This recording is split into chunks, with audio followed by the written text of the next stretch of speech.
Hey, everybody. Let's make sure. Good, we are. Okay.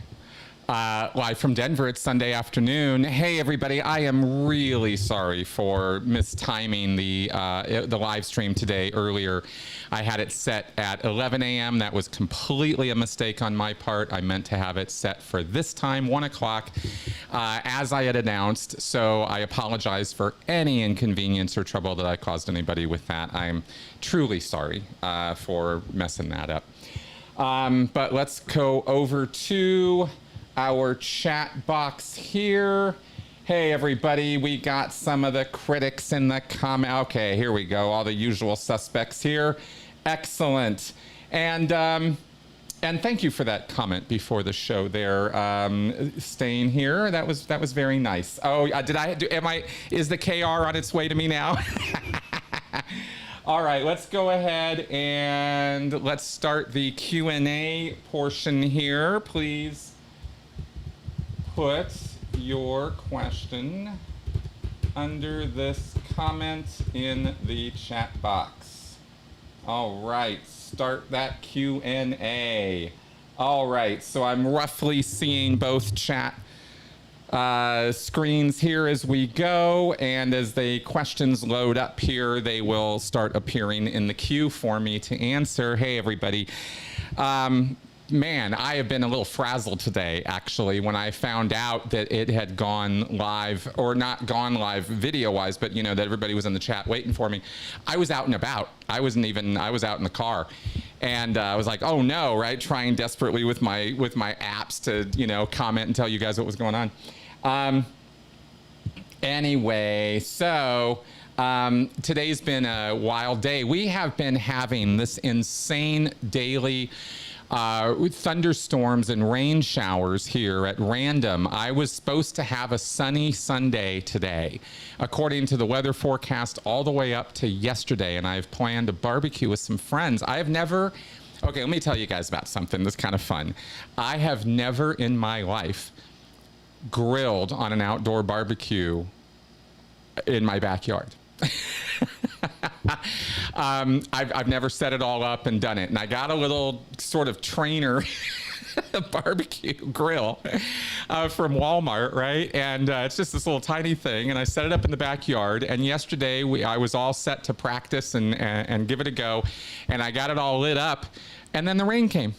And then it was like, okay, great. Well, I guess I'm not barbecuing today. And then it was, and then I have friends coming over later today, and I'm getting all set up, and I look at the clouds in the sky, and I'm like, where did all these come from? And sure enough, the weather's updated, and we're supposed to have rain today. So it's just been one of those kind of, you know, days. Fortunately, I have the ability to grill indoors, so I'm not going to ruin my friends coming over or anything like that, but just sharing some nonsensical, you know, personal stuff. But just been running around like a chicken with my head cut off today, getting all prepped. And you know how when you're gonna have friends over, you're cleaning and you're this and you're that and all the other stuff you do, and you want everything all set up. I will say, you know, Stuart, 10,000 times thumbs up on that. Rain on the weekend should be illegal. I agree. Now, I will say that thunderstorms here in Colorado are impressive.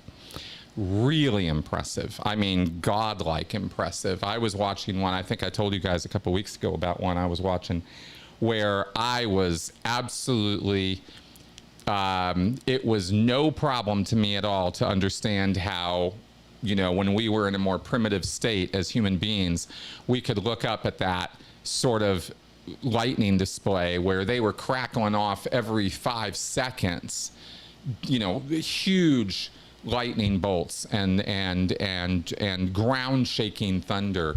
And you could immediately understand why people would go to supernatural God beliefs and the gods are angry at us and this kind of stuff. I mean, it really looks like Mother Nature's pissed. And it's amazing. Oh my God. It's scary. It's awe-inspiring to watch the clouds just light up, you know, in the night sky. Oh my God. Really, really something. So we've got some, yeah, quarter-size hail. Yeah, we were supposed to have some hail as well. Yeah, it's a crazy time to be alive right now with the weather. We should be having, we should be in the middle of sunny summer weather here right now, as far as I'm concerned. What are we, June 30th right now? I mean, what is going on? Well, what's going on is our climate is changing, and people don't want to hear that. So maybe we just say, well, we got pollutants in the air. We got a pollution problem, and we need to deal with it. And I don't know, I don't know. But anyway, I wanted to say something real fast to head off the show, weather aside. I wanted to say something about some of the recent events in the ex-Scientology world. As you guys know, I have kind of gone my own way in a number of ways from the ex-Scientology drama, trauma, craziness of the last many months. This has been going on since 8 months now, since November last year, when things absolutely nuclear exploded, and things have just been going downhill on my channel ever since in terms of numbers. Not in terms of content, though, and not in terms of feedback. And that's what's so interesting to me. It's really interesting to me because, as I've said many times, the numbers are not as important to me as getting the content to you guys. But it has been, noticeable, and it has been something that's been a little disheartening, right, and a little demoralizing. But at the same time, I feel like I'm upping the quality of the work I'm doing. At least I feel that way, and the feedback I get from you guys is incredible. It's really, really good. And I've been getting some personal messages that I wanted to acknowledge. In the comments and emails that you guys send me. Sometimes I get Facebook messages from some of you, and they are the kindest, most compassionate, most wonderful messages of support from you. And I want to thank you. I really, really want to thank you guys for that, because to be honest, the last 8 months has been rough, as you guys know. But this channel is about helping people. It is not about drama. It is not about pointing fingers and blaming other people for things. It's about, helping people through difficult, traumatic, stressful times in their lives when, predatory people are preying on them. Happens to all of us. At one time or another, it happens to all of us. And I just want to prepare people, and I want to help people recover from that stuff. So that's what we're doing here.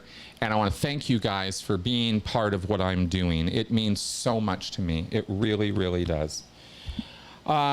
Okay, so we've got some questions coming in. Why don't I go ahead and click over? I've got 2 preset questions. And by the way, I will not, because of all the things I've got going today, I've really got to watch the time.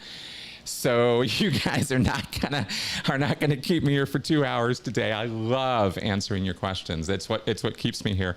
But I'm gonna have to cut it off at a certain point today because I've got prep work and all that, and I still have to record with Tony today too.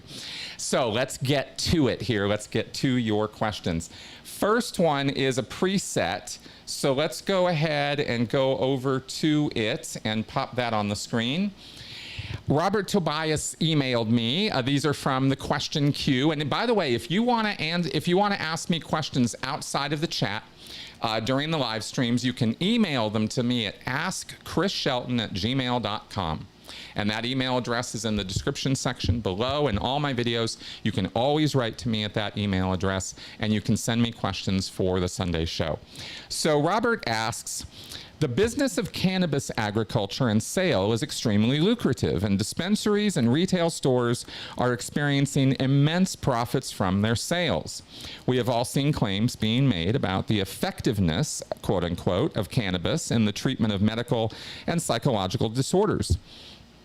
Are we starting to witness cannabis being marketed as a profitable panacea, heading dangerously in the direction of woo medical science? Okay, great question. And here's my quick, I'll try to make this quick. The way I see it is that when you have a new emerging, or new I mean, cannabis has been around for decades, right? Centuries. So have psychedelics.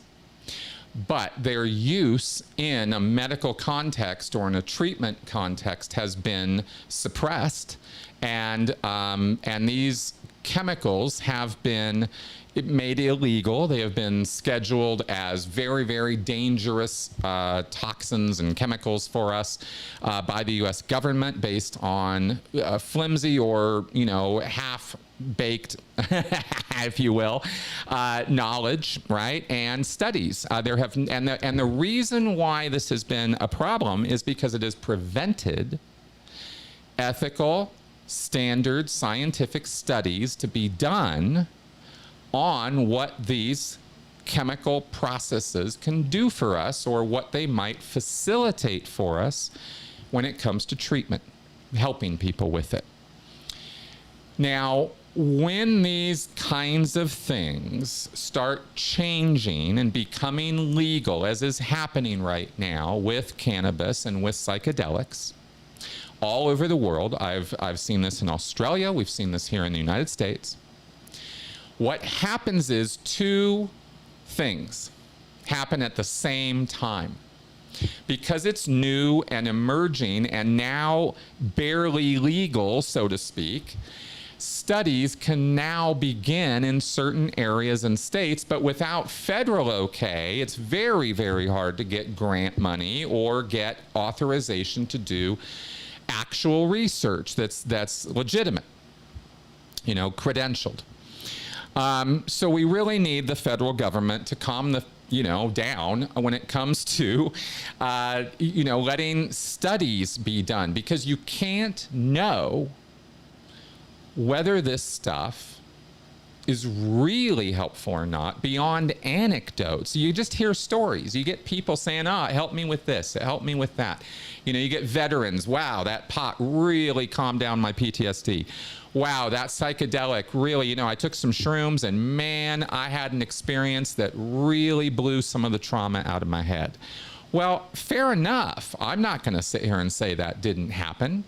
But without rigorous, studies and blind studies and, double blind, all the stuff that they do, how can we know for sure? You need to quantify this stuff. You need numbers, you need statistics, you need case studies, and you need controlled studies.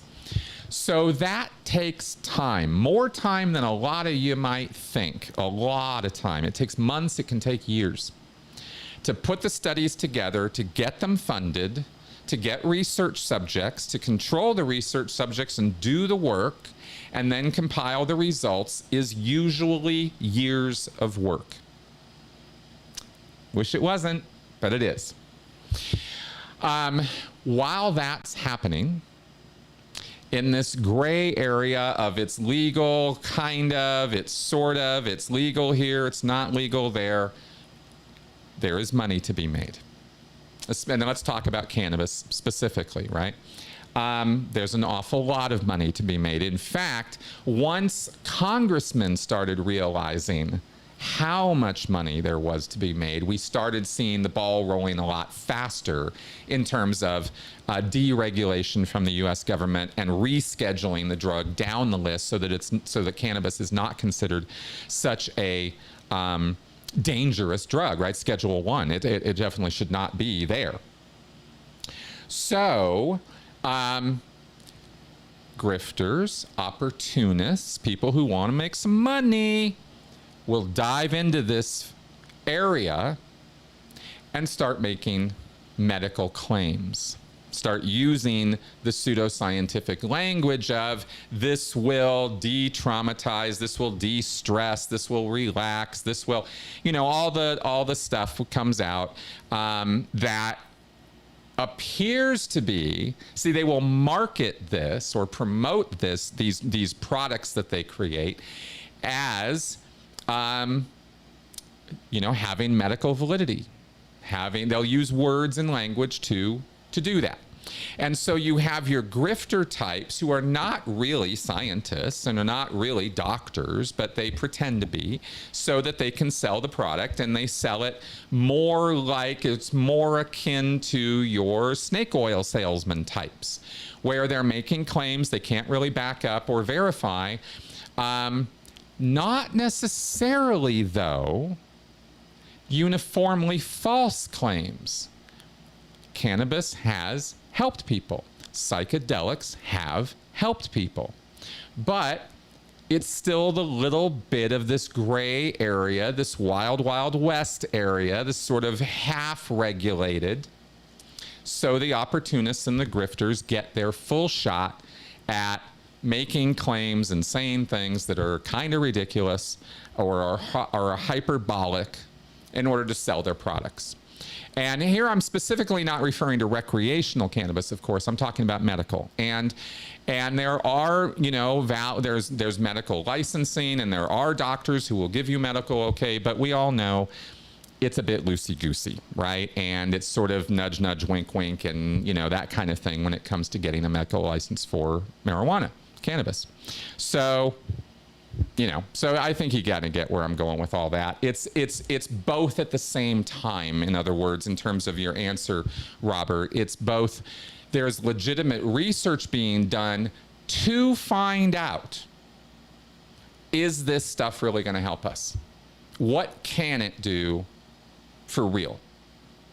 And what percentages is this going to work on? Or what percentages is this not going to work on? What percentages do we get psychotic reactions versus what percentages do we get euphoric reactions, which result in actual relief of stress and trauma? And what kind of treatment modalities work with this? Talk therapy, CBT, cognitive behavioral therapy, in other words, right? Et cetera, et cetera. What kinds of treatments are going to work with this? We have to test it. Again, you need these studies. They need to be funded. We need people doing them. It takes time. So while those studies get done and while we get the facts in order, the market rolls out and promises are made by nefarious, unscrupulous, bad actors because they're in it to just make the money. And both things happen at the same time. So that's what you have to be on guard for. That's how this stuff rolls out. And that's the period we're in right now in the United States. I know in Australia they're in the middle of all this as well. I don't know about Europe particularly. I'm not really super knowledgeable about what's going on with laws pertaining to marijuana or psychedelics on the European continent. So that's my answer on that. And let's go back to the chat. All right. Cool. Yeah, exactly. Oh yeah, and the fentanyl thing is a whole nother layer of incredible craziness added on top of this.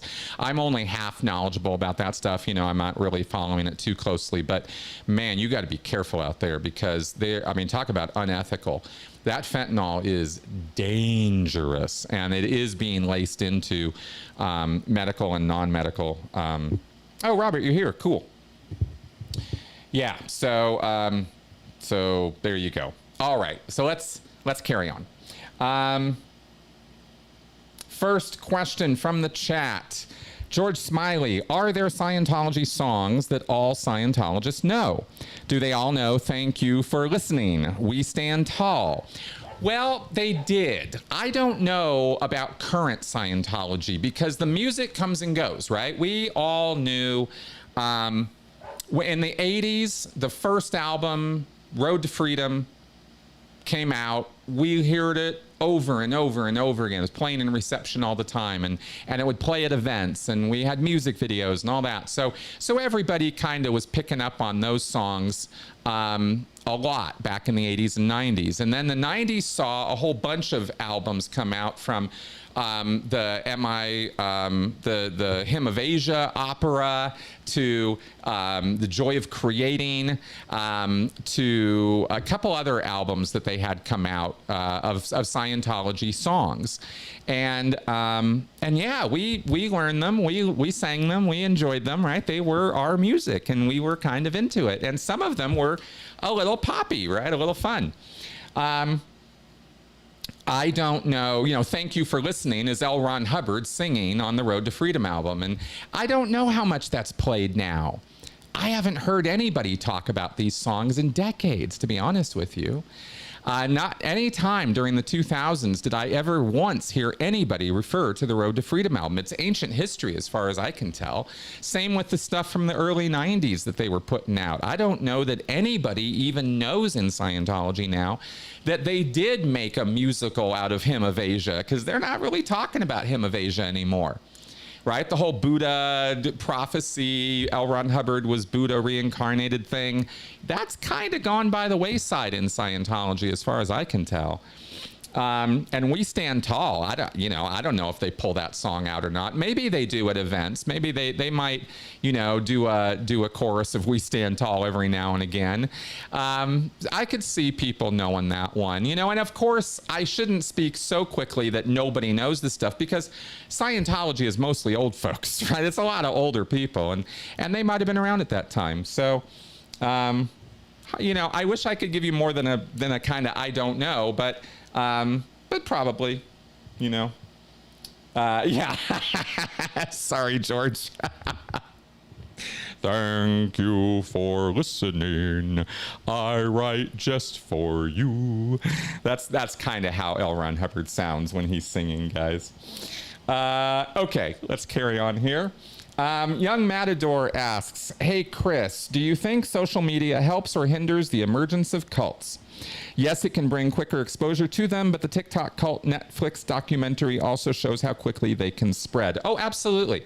Of course, social media was an absolute blessing to cult leaders the world around, because you can contact people literally on the other side of the world, and you can create a cult mindset in somebody who has never even met you.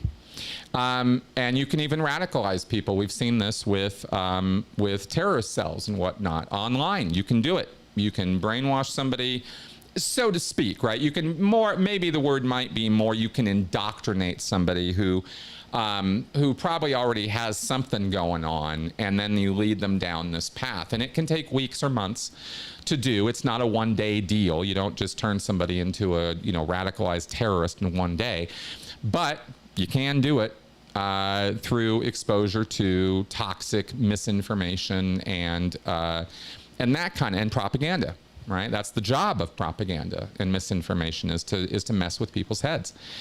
And it does. I mean, look at our world today. We are all over propagandized by social media. All of us are. We're overwhelmed by it, for one, because there's just too much of it. And our brains aren't set up, our social systems are not set up for us to have that many people hitting us and that much information hitting us all the time. We're really not capable of dealing with that. And I think it's obvious that we're not. This is not a controversial statement as far as I'm concerned. The entire social media world is overwhelmed and sort of I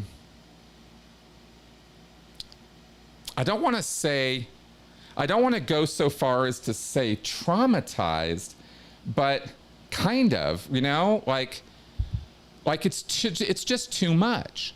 Now, on top of that, so that's everybody. Then on top of that, we're going to add predators. We're going to add narcissistic predators who go online to get you.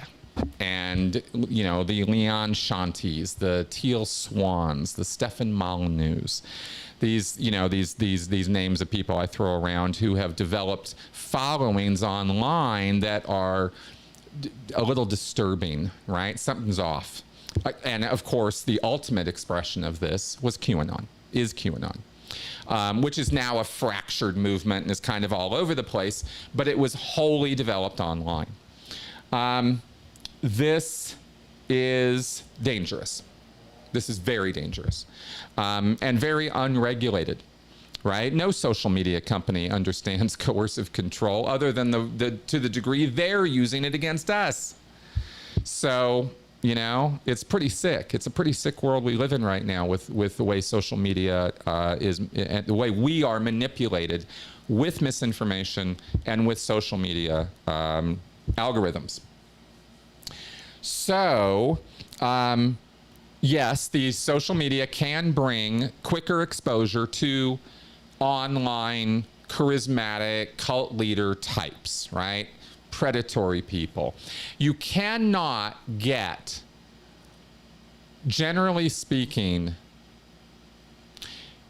what they find is, at least from what I've seen experientially, this is just me speaking experientially, right? Just from what I've seen with these people that I've named already and others, they have to usually add an in-person component of some kind to their program to really solidify the control over their inner circle and the most, you know, the fanatical adherents.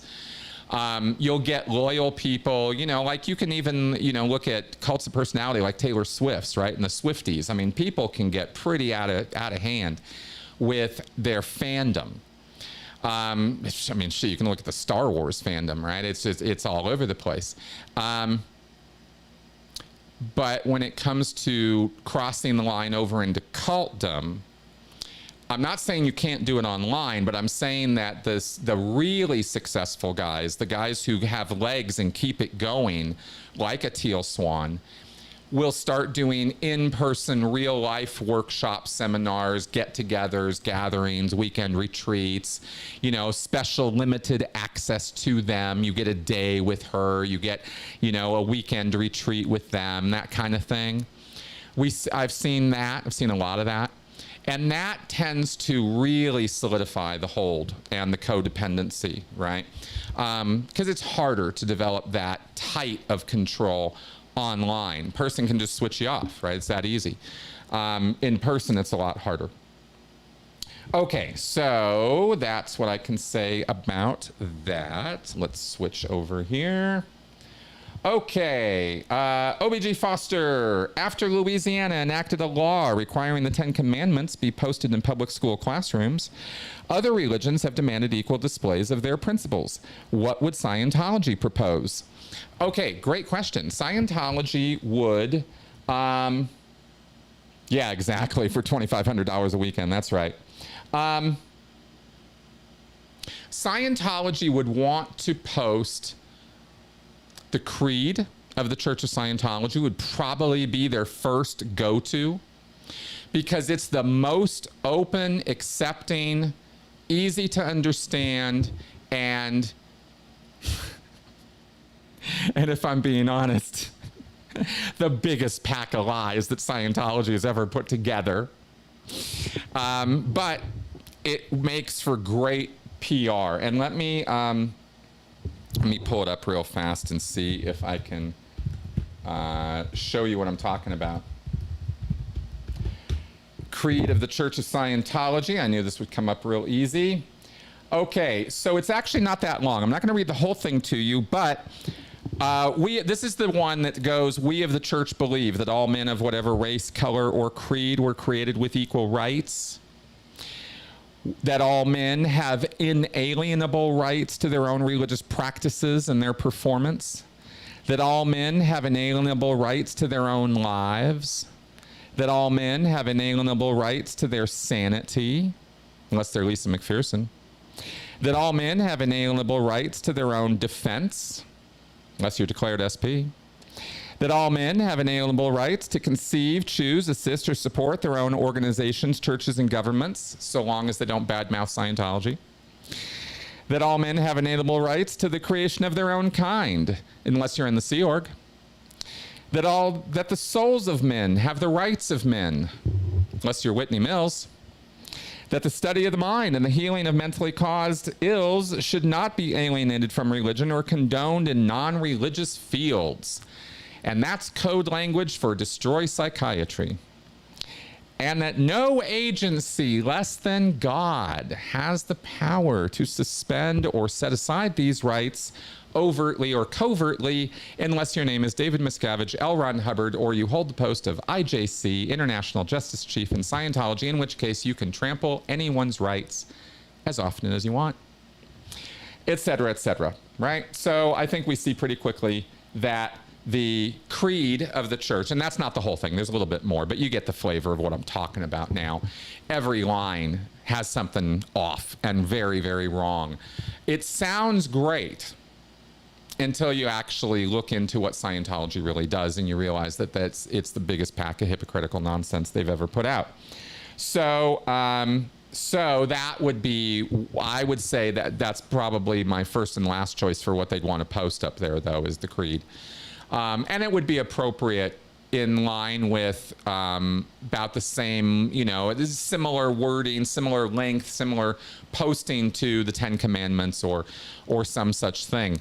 And honestly, all religions should be suing the hell out of the state of Louisiana right now, and Oklahoma, by the way, because the director of education of the state of Oklahoma is a religious fanatic.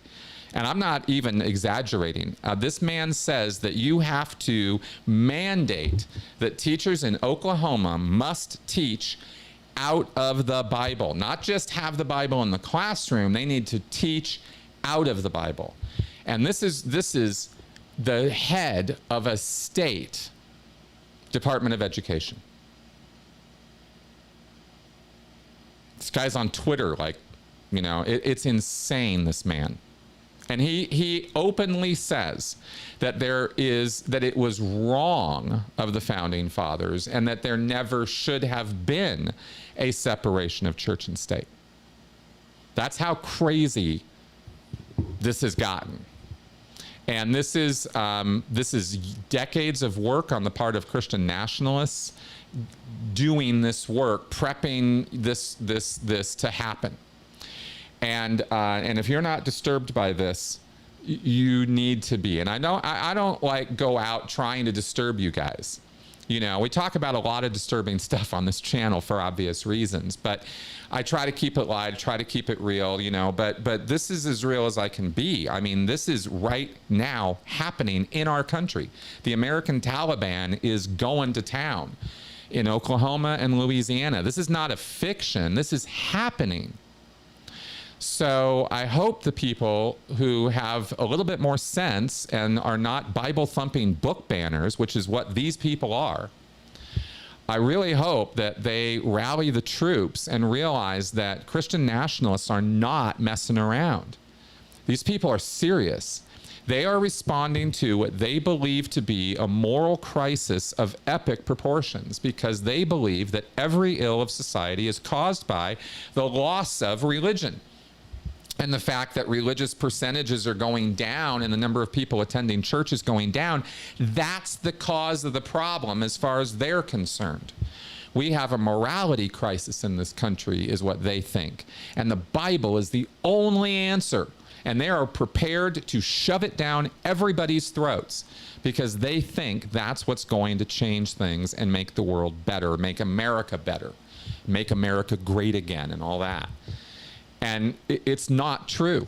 That's not the problem. That's not what's going on. We do not have a morality crisis that is causing our economic disparity or problems or issues. That has nothing to do with it. These are two disrelated things in many, many ways, at least as far as I see it.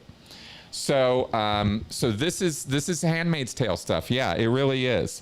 And the divide that we're dealing with right now is you have progressives and you have conservatives, and the divide is not seeing that things are bad or wrong. Everybody can see things are screwed up. Everybody can see the economy's messed up. We're having a hard time saving money. We're having a hard time buying groceries. We're having all this is known by everybody. We're all experiencing that. It's what to do about it that we are so divided on. And there's a whole bunch of people in this country who have given up on our government, completely given up on it. And so they are pushing for a reset. And that's what this Louisiana thing and the Oklahoma thing and these other, and some of the Supreme Court stuff, that's what that's all about, is a big reset. They want to just hit the reset button on our government and get rid of it and turn it into a theocracy. And I'm not kidding. I'm not. This isn't conspiracy theory. You can look this stuff up. This is talked about on CNN. I mean, the guy, the Project 2025 guy, this is real. And I'm really kind of, not okay with it. So that's why I'm, raising the red flag here. If you want to, and then of course, there's the idea that, it's the end times, and you get your really extreme religious fanaticism with, the coming Armageddon. This is end times. It's all coming to a head, and this is that moment, right? And when you have people thinking like that, they are not rational anymore. They are gone, and we can't reason with those people, and that's a problem. That's a real problem. Now, fortunately, the real hardcore religious fanatics, the people I'm talking about that are that far down the line, thankfully are not the people in power right now. But, that could change. And if we're not on the ball and we're not paying attention and people just think their vote doesn't count and all that kind of thing, that's how this happens. So that's my take on it. Okay, so let's, nasty, nasty stuff. I mean, it's not good news, but is what it is. All right, let's go back to something a little grounded here. Todd Monchalov asks, what keeps David Miscavige awake at night?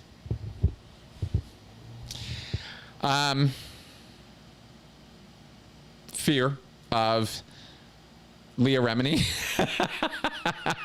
of lawsuits, of reporters, of process servers, the law, the law eventually catching up with him. And also the other thing that keeps David Miscavige up at night, probably much more so actually than the external threats, are internal threats. People coming to get him. Right? Somebody wants to stage a coup. Somebody wants to take him out of power. Somebody wants to bring him down. He's constantly worried about that, and with good reason. He's a fanatical dictator, and fanatical dictators are always brought down from inside, usually. Palace coup, that kind of thing, right? The military turns on him, etc. The Sea Org is the, Scientology military, so to speak. And at any point, David Miscavige could be turned on. And he knows that. So, because he did it himself, right? He staged a coup and he pulled it off back in 1987. So he knows he knows the drill. So I think those are the things that keep him up at night. Okay, Stain asks me here, you've been in the X community, no pun intended, for a while now, and have seen many iterations of it by now. Is it always this messy when people leave a cult, or is this something new to social media? Okay.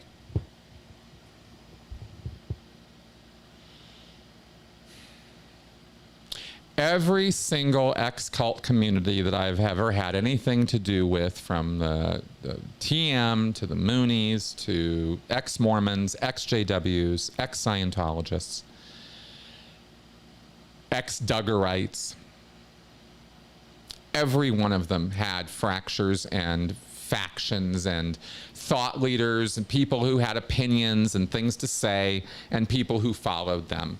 And popular people who talk about it, like, for example, in the ex-Mormon world, you have people like John DeLynn, good, reasonable people, trying to expose, trying to help, trying to work, that kind of thing. And then you have other people who may be a little bit more opportunistic, a little bit more, maybe a little bit more self-centered, right? Your Lloyd Evans of the world, if I will, from the ex-JW world, who's gotten into all kinds of hot water and controversy in that world.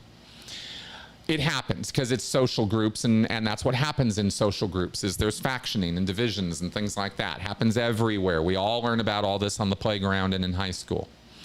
So those same dynamics, you could say, that we all experience in those settings carry on with us for the rest of our lives. That's, you know, that's Social 101, right? When you add, and I've said this many times before, I'll keep doubling down on it because I'm absolutely sure this is true. When you add trauma to that kind of a community, right? You can have any community out there, fan bases, bowling leagues, acting classes, you know, psych support groups. I mean, any group, anywhere. You know, the Boy Scouts is not necessarily supposed to be a trauma community, right? But an ex-cult community is 100% of the time. That's the whole point, is to support one another, to be in a community of support.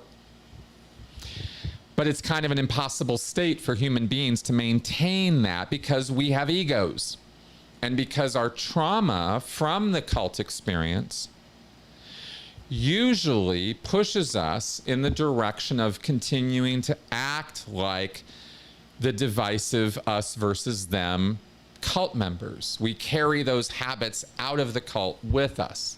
I did. Everybody does who comes out of a cult. There's no real exceptions to this. There are people who deal with it better than other people. And there are people who take charge of their recovery more than other people. You know, some people dwell in it. Some people use it for clout or status. Their trauma, they throw it around and, you know, pour me, pour me, pour me. And you can become a professional victim and hold on to it and become incentivized to hold on to it because you're getting so much back from it. And that's dangerous. That's a problem. But it's not just a problem of social media, but social media makes it a whole lot easier to do that. You know, people used to do it with books and magazines and media tours and stuff like that. Pre-internet, this kind of thing would happen. But it's even easier to make it happen with the accessibility and ease of social media, right? Anybody can start a YouTube channel, in other words. Anybody can start a TikTok.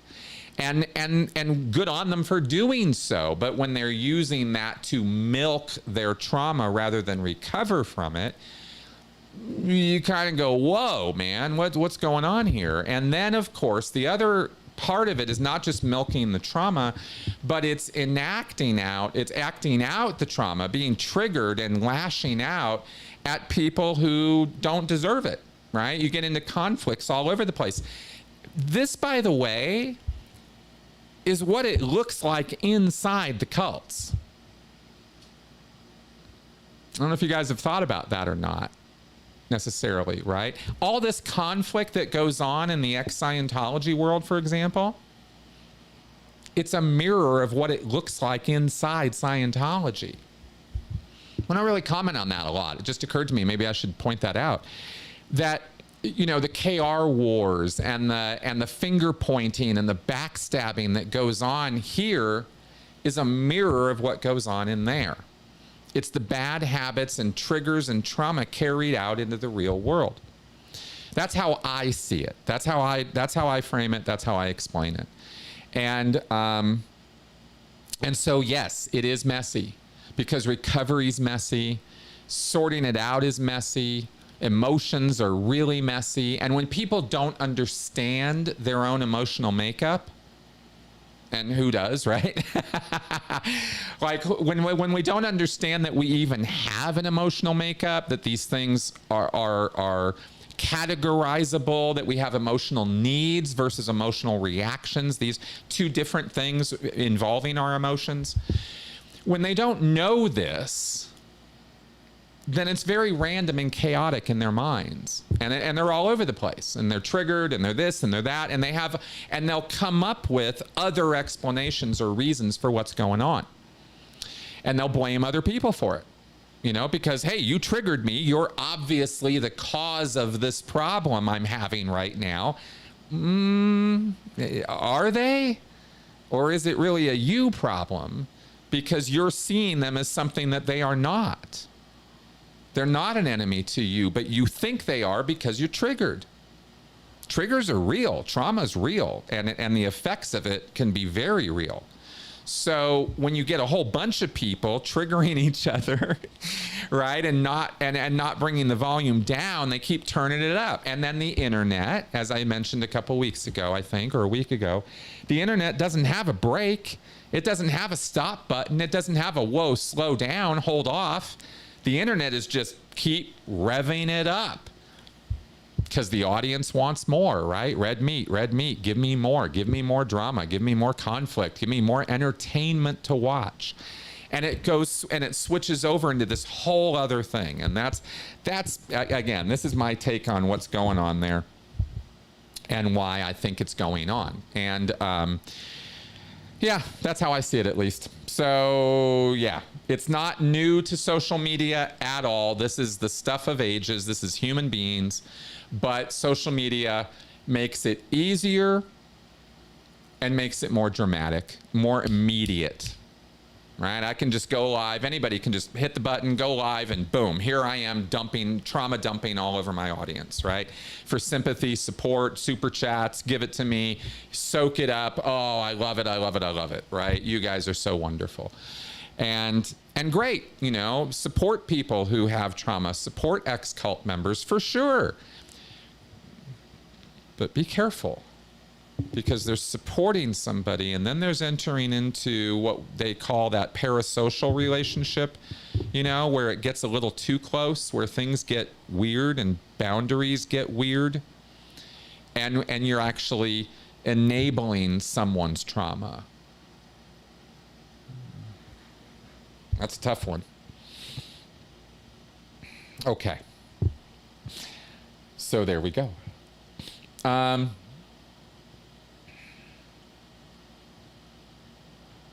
Let's see what else we got. Oh, got some more questions here.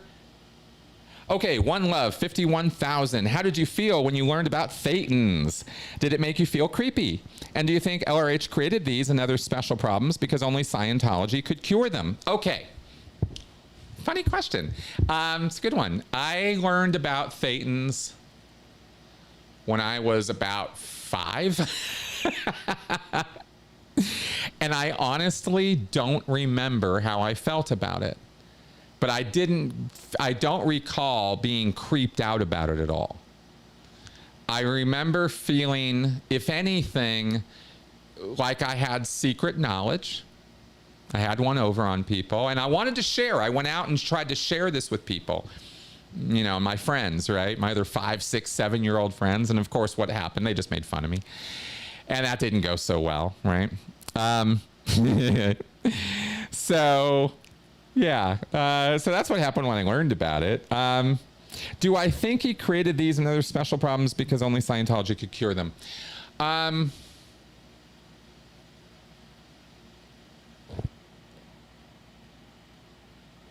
L. Ron Hubbard seemed to believe in magic.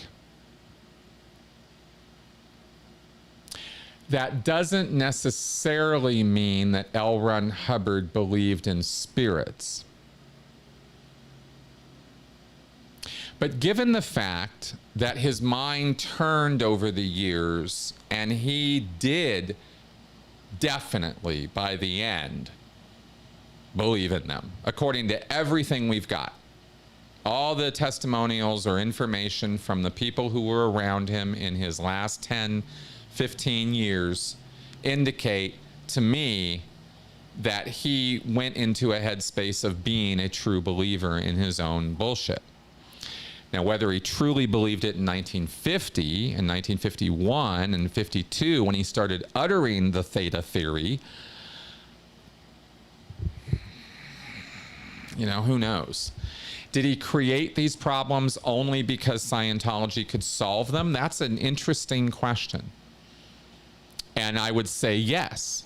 I would say that Hubbard designed a system that was internally, consistently logic, you know, around the concept that Scientology is the only answer to these problems.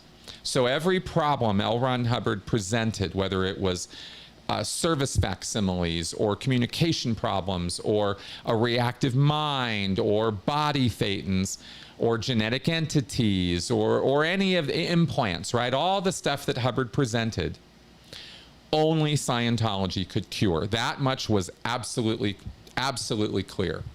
Hubbard even talked about earlier attempts on the whole track many millennia ago to resolve mental image pictures by stealing them or erasing them or deleting them or something, and that didn't work. He referred to it, I think, as picturology or something, and said that this was something that they tried many moons ago and it didn't work out. And so Scientology is the only thing. He definitely stresses that, no question. So I'd have to say, in answer to your question, that yes, I believe that would be the case. But I don't know that he invented the whole concept of Thetans only for that. But it's a good question. Maybe. Okay. Oh, yeah. Okay. Fabian Andiel. In The Master, there's an exercise where Joaquin Phoenix touches the wall and an opposing window again and again and again. What's the purpose of that exercise in real and in Scientology? Okay, so that is called an objective process. Any process, auditing procedure that you do that involves touching things, looking at things, dealing with real world stuff, not in your head stuff, not memories, is called objective auditing because it has to do with objects, right? You're dealing with objects. And the idea with objective processing is to orient you spiritually, because you're all fucked up. You're all screwed up as a Thetan. You're all over the place. You are running a body, but you've been doing this for trillennia, and you're not necessarily doing a really great job.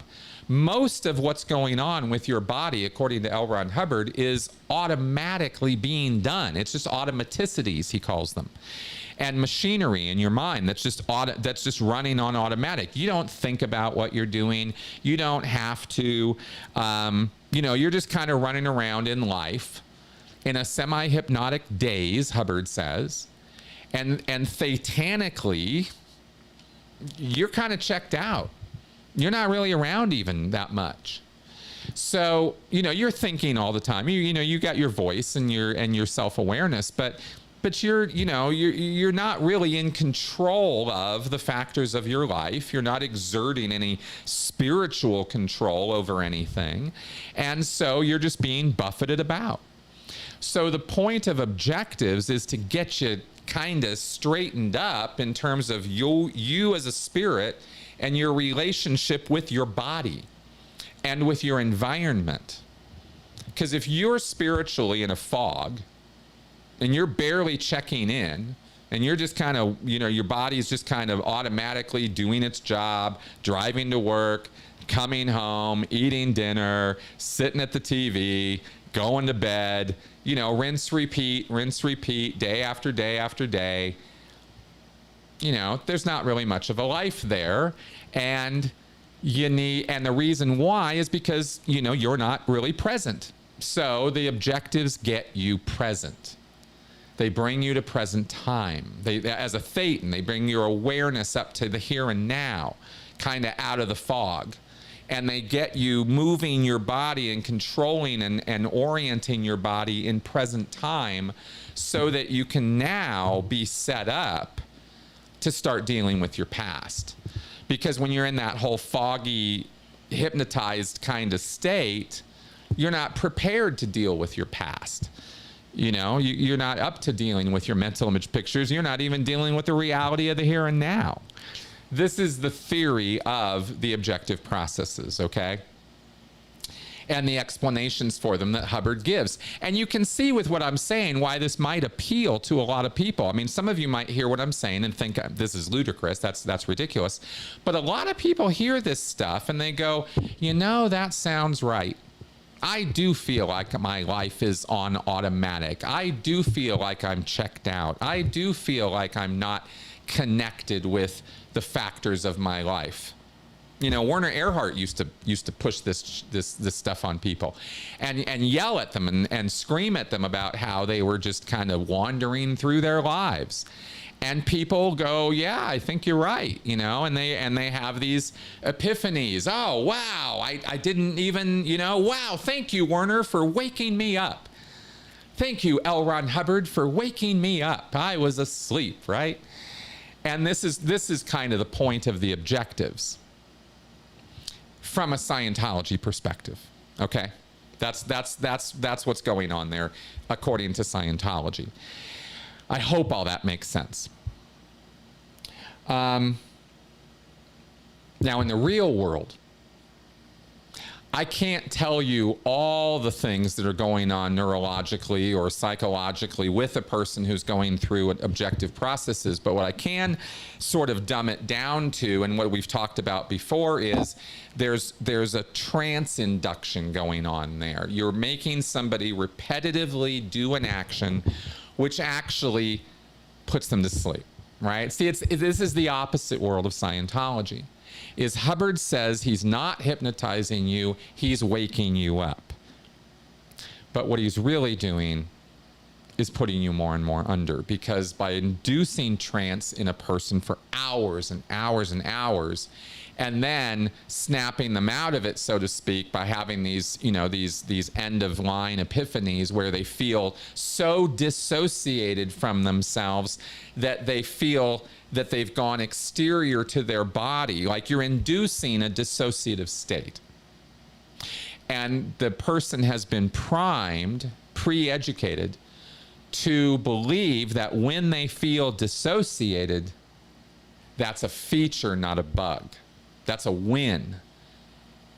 You're now exterior from your body. I've now proven to you by inducing dissociation. I've now proven to you that you are a Thetan. That's what's really going on. So that's how I see it. Okay. Let us carry on. And it's been an hour. Okay, let's see if we can, oh, we got it. Probably too many for me to answer here, but I'm going to try the lightning round here. Let's see if we can, let's see what we can do. Red Pill 3000, who would win in a fight between the Duke of Chugg and Xenu? Which infomercial do you think is the biggest scam product? What do you think about the chemtrails and cloud seeding conspiracy theories? Okay, Red Pill, you're always bringing them to me in threes. I love it. Okay.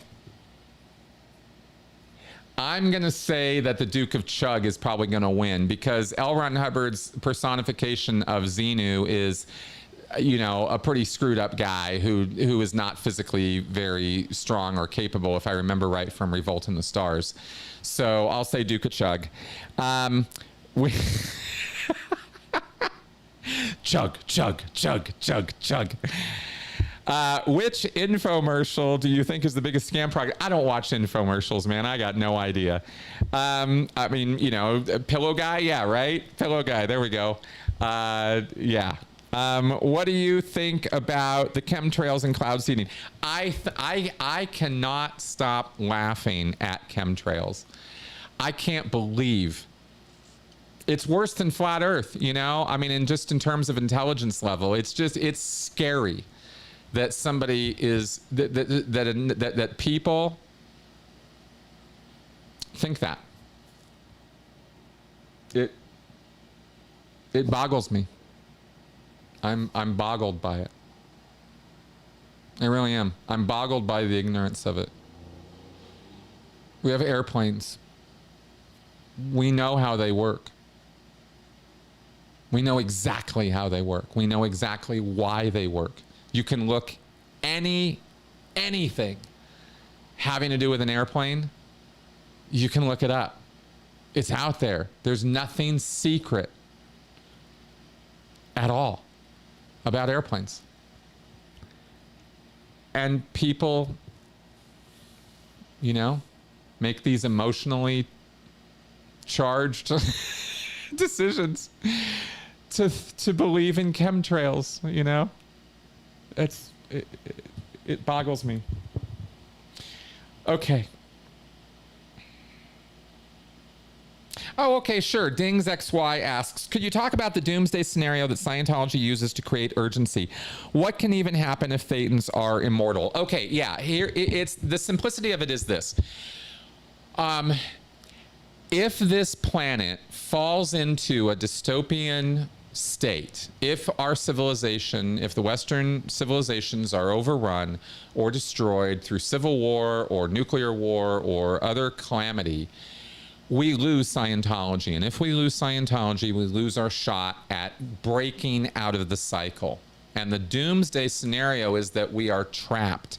And L. Ron Hubbard's technology and the answers to get out of the trap are lost, which is why the preservation of the tech project is so important to Scientologists, to preserve the tech in those, you know, Armageddon-proof vaults. They're serious as a heart attack about that because they truly believe that this technology of L. Ron Hubbard, the writings and teachings, are the only salvation for mankind. And the salvation is not just the data, it's the practice, it's the discipline of Scientology and using it that's going to get man free. So if things get overrun and everybody's killing each other and there's no availability of Scientology, then it's right back to the dark ages and the barbarism that man has been in for 300,000 years and will continue to be in because this is the one shot. So the doomsday is whatever calamity occurs that will prevent Scientology from being delivered. And that means Thetans will remain trapped and continue in this endless cycle of birth, death, birth, death, birth, death, and be pushed further and further down. And eventually be pushed into not non-existence, but be pushed into a state of existence that is pretty much occupying a rock.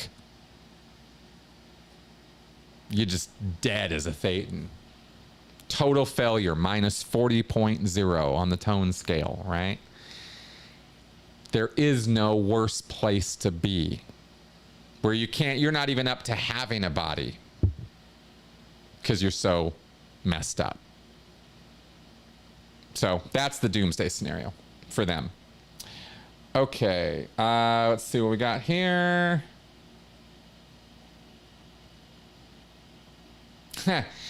Superman, 1972 US. Hi, Chris. Have you ever been on a cruise? If not, would you consider it? Just wondering because my wife and I are big cruising fans. I have not yet been on a cruise. My wife and I very much want to go. We have friends who have gone. We want to go with them. Just finances. That's the problem. Okay. What? Am I, Chris Shelton, are you really working the FSB, formerly KGB? No, I'm not doing anything with the KGB or FSB at all. I am not working for them. I am not working around them, to them, with them, around, on top of them, or any other preposition. No.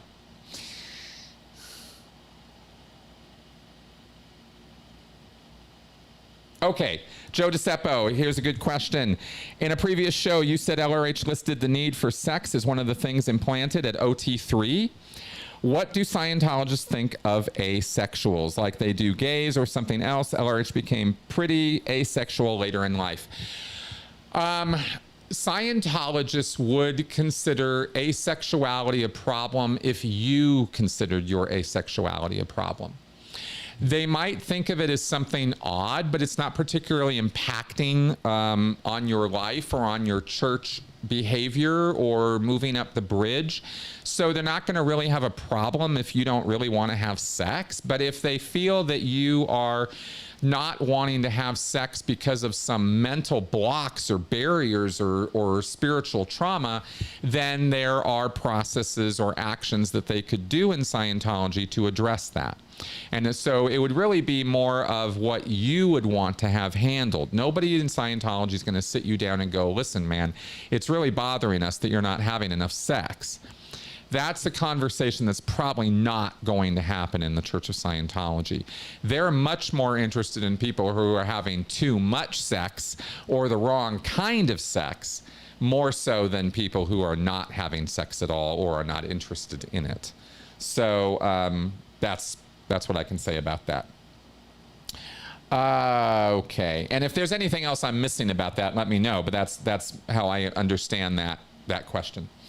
I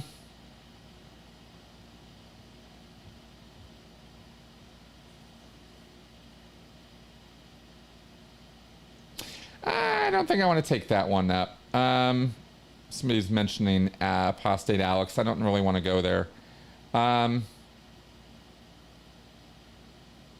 Xyan asks a question that I will answer, though. Did Scientology deduct for FICA in your paychecks? And did they contribute to it as a corporation?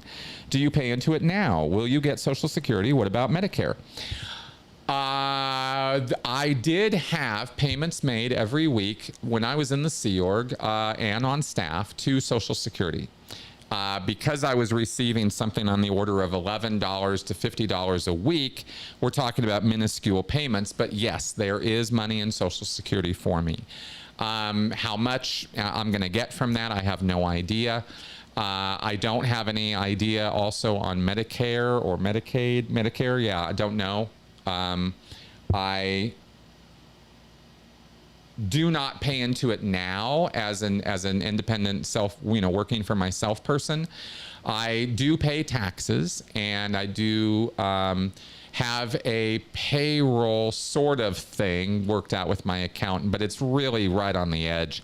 And I don't know how much I should really go into that, but yeah, but I did have payment. When you're in the Sea Org and when you're on staff, they do deduct for Social Security, and that was taken out, which is why we were getting $50 a week, but it actually came out to like $46.70 or something. I mean, that's how much was being taken out for the taxes every week. Okay. Let's see here.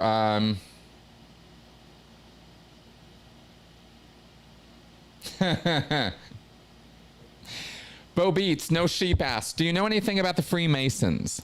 Relatable Reese recently disclosed that she has pictures, documents, etc. to expose the, quote, sex rituals, quote, that her now ex-husband was involved in. Thoughts? Okay. I have spoken with one person who claimed to be a high-level Freemason who told me that it's more like an old boys club kind of thing. It's just a social club. It's not, all this mystique and mysterious nonsense around it is just so much mysterious nonsense. Secret societies and closed groups are always fodder for conspiracy theories. And I have absolutely no idea if, private lodges or individual groups or the Freemasons as a whole are engaged in some kind of weird sex rituals. I don't know. If they are, they're not telling me about it. And I have spoken with people who've claimed to be high-level Freemasons. So what, I don't know. I can tell you that I could look up stuff on the internet that can tell me that the Freemasons are responsible for pretty much every ill in the world. So I'm not really not sure what to believe,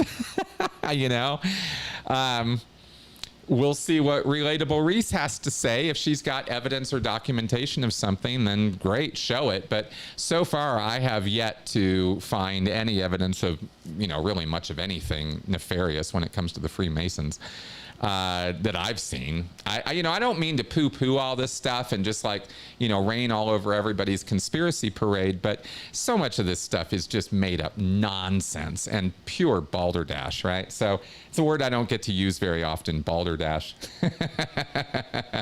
So there you go with that.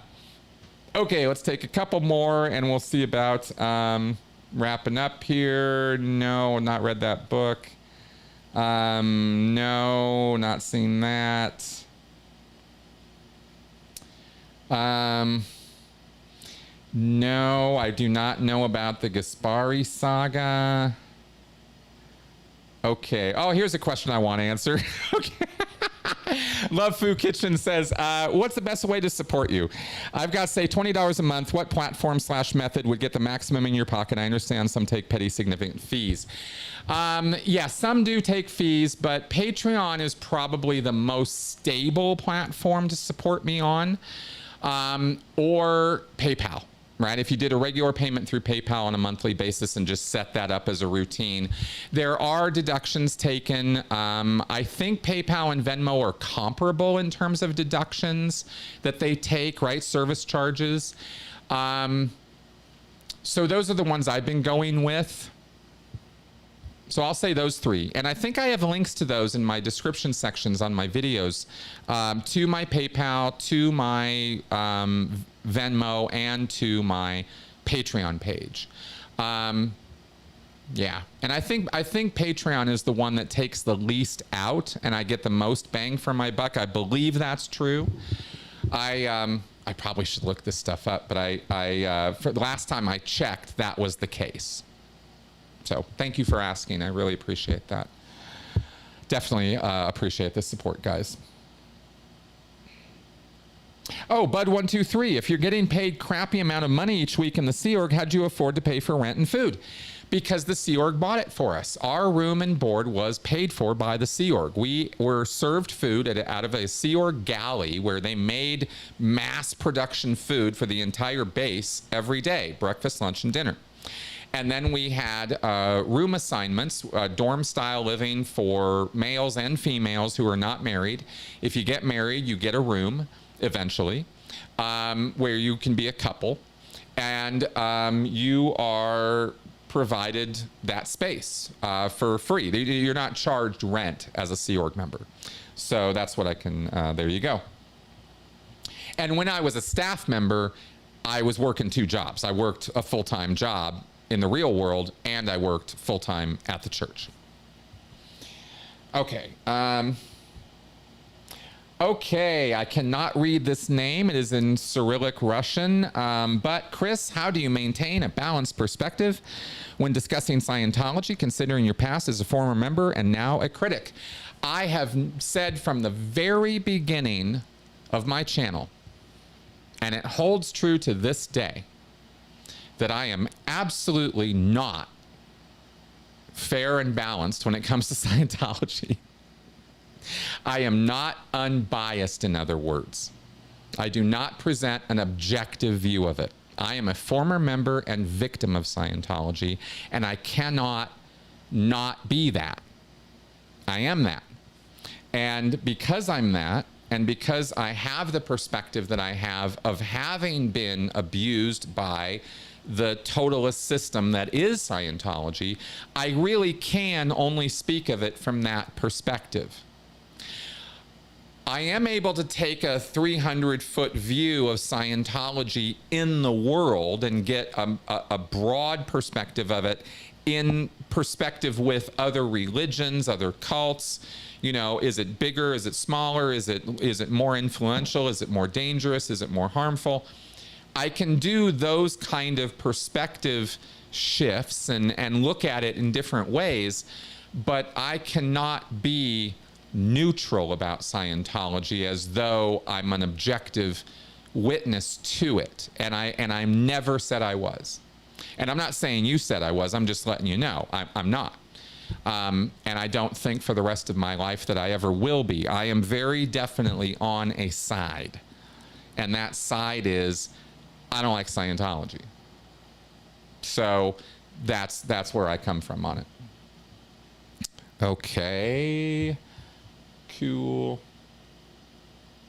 Oh, same person is asking. Okay, we're almost done too. Actually, it looks like I got down to the bottom. Chris, what inspired you to become an advocate for critical thinking and activism against Scientology? Carl Sagan and James Randi inspired me to become a critical thinker, and my anger is pretty much what inspired me to become a critic of Scientology, the betrayal of Scientology and what it did to my life, what it took from me. Decades of my life are gone and they're never coming back. Literally the best years of my life were stolen by the Church of Scientology. And I can't ever recover them. all the potential that my life could have been is gone. And I'm making do and trying to help people now. I could have been set up for a very different life. I could have had a much more successful life. I could have had a much more financially stable life. You know, maybe without Scientology, I would have been run over by a train or something when I was 10. I mean, who knows, right? But as far as I'm concerned, what it took from me is literally everything. Everything. And I'm never going to get a lot of those things back, right? So the only thing I can do, because I try to be a good person and I see myself as a good person who wants to help in the world, and that's what Scientology took advantage of. And it got one over on me in the worst way possible. So because I want to be a good person and be a helpful person in this world, I'm now spending the better part of my life trying to make sure that people like me don't fall into that, don't get taken advantage of. And it's hard and not particularly popular work to do that. People would much rather be, watching and being entertained by drama, but it's needful work, and it's not, and that's why I do it. So that's why I'm inspired to do this work, is because it's needful, because people need it. If the world didn't need this, I wouldn't do it. I wish more people could see that they need it. That's my frustration. Not with you guys, because you're here. But the people who think that, who just wander through life thinking everybody else is the problem and they're fine, right?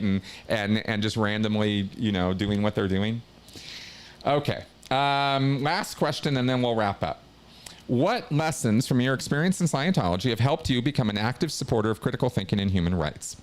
These are really good questions. Thank you for asking me these. Although, again, I can't pronounce your name. Let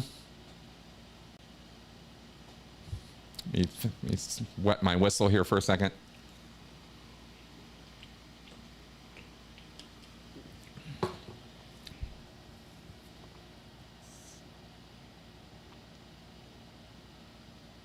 The lessons.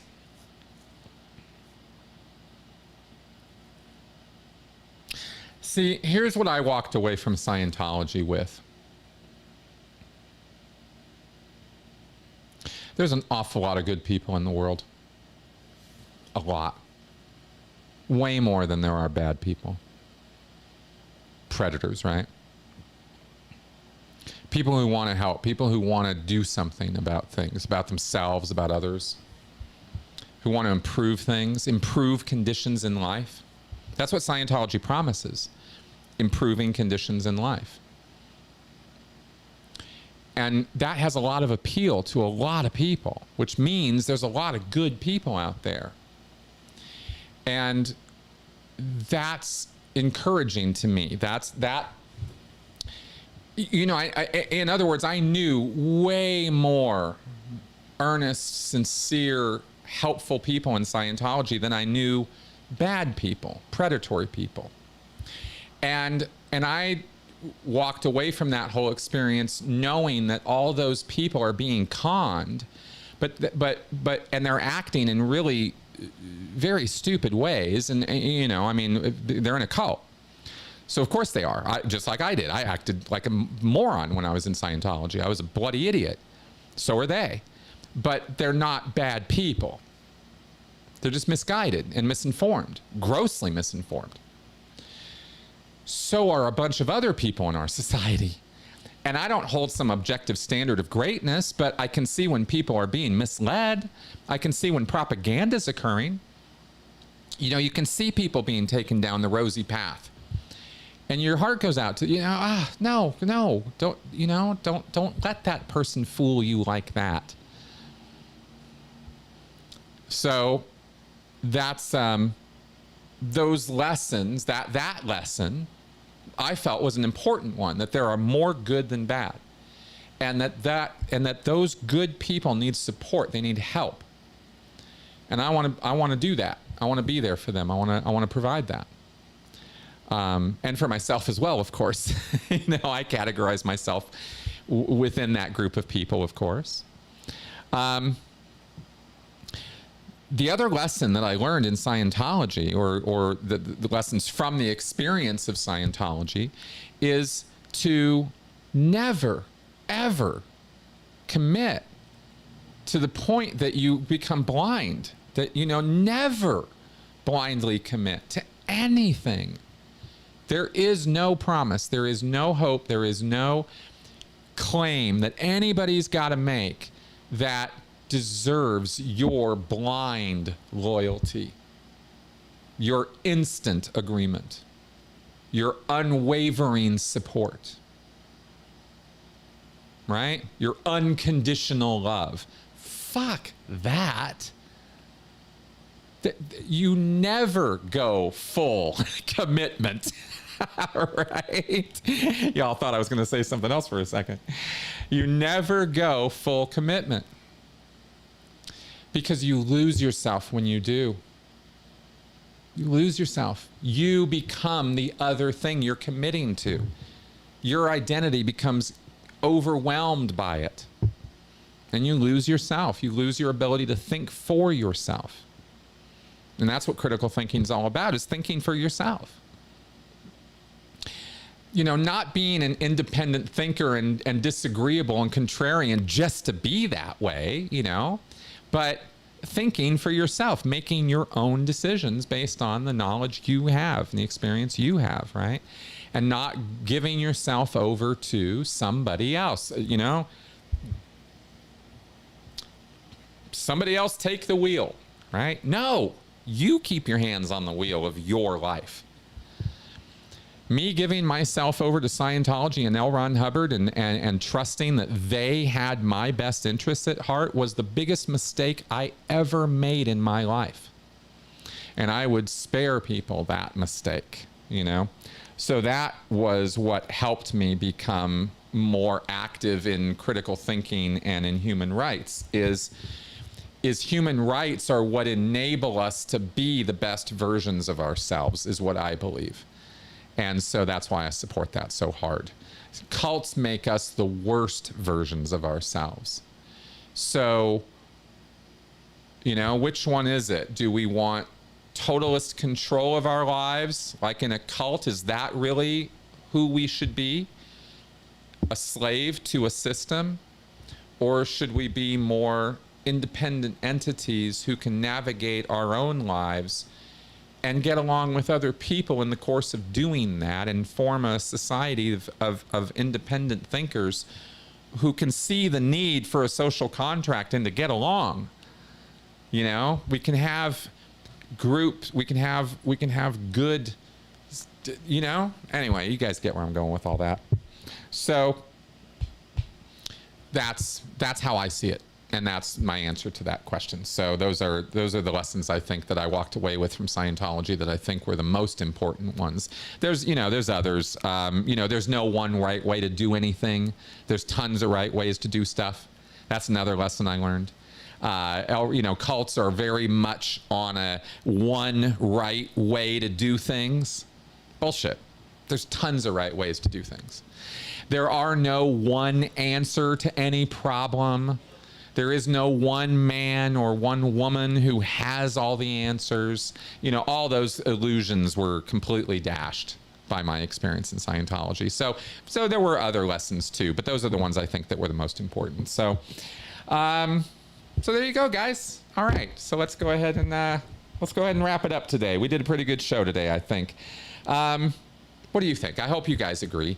And I want to thank you for coming around and watching. I really appreciate your viewership, your support, your understanding of what I'm trying to do here, and your kind wishes of what I'm trying to do here. Really, really appreciate that. I hope you guys checked out the podcast this week, by the way, because really important cult recovery stuff in there, and I hope you guys got something from that.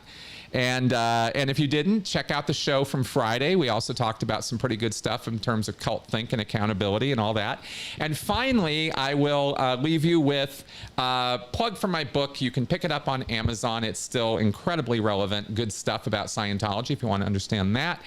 And if you want to contact me personally for some one-on-one as a consultant, I am more than happy to talk with you. If you need any help recovering from a coercive situation, you need some help with somebody who's in a coercive situation, you don't know what to do about it, they're in a cult, they're in a bad situation, you could use some advice or some help, I can do that.